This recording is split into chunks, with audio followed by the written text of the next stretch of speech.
Gone today, here tomorrow. Boss level. Every day, a former Special Forces soldier starts fighting off all kinds of killers. A big man with a machete, a machine gunner in a helicopter, two beauties in a fast car, a Chinese woman masterfully wielding a sword, a dwarf bomber and other psychopaths. And each time the swarm invariably dies and ends up in the same day again. One day he finds out that his ex-wife, who was engaged in secret developments, is dead. Roy decides to get to the bottom of the causes of her death, and at the same time figure out how he himself can get out of this unbearable time loop. His ex-love is working on some experimental time management weapons. Anticipating a threat to herself and her son, she sends her ex to live the same day in a fight with murderers. Gemma knows that Roy's love for her and his son will make him selflessly die over and over again for their salvation. I think it becomes obvious to every interested viewer here that we have another variation on the theme of the long-suffering Groundhog Day. These same variations have already been released, some obscene said, and not all of them deserve attention. But specifically in Boss Level, they decided to compile the usual concept with a video game theme, as it were.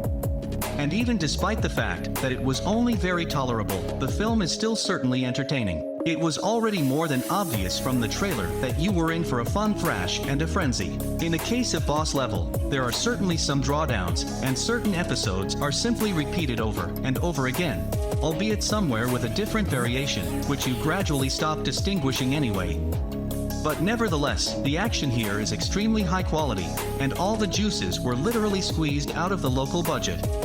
Yes, there is definitely a certain poverty of the production somewhere, but this circumstance has not always caught my eye specifically. But with all this, watching the tape is interesting and fun, and moments with chases and shootouts bring a lot of pleasure. We get a beaten-up and fervent protagonist, hanging around the ring of time. A little madness never hurts. Through an explosive drive, the creators of the picture managed to touch on a number of topics related to family values, irresponsible fathers, and the consequences of mistakes made in the past. It's time to think about those moments in life that cannot be returned. Despite the constant shooting and bruising, the creators approach the plot creatively. This is both groovy music and comical monologues of the main character with a smile on his face. Jokes are not first class, of course, but do Americans often joke well in movies? In short, I didn't have to miss a single second of the movie. There was no desire to fast forward.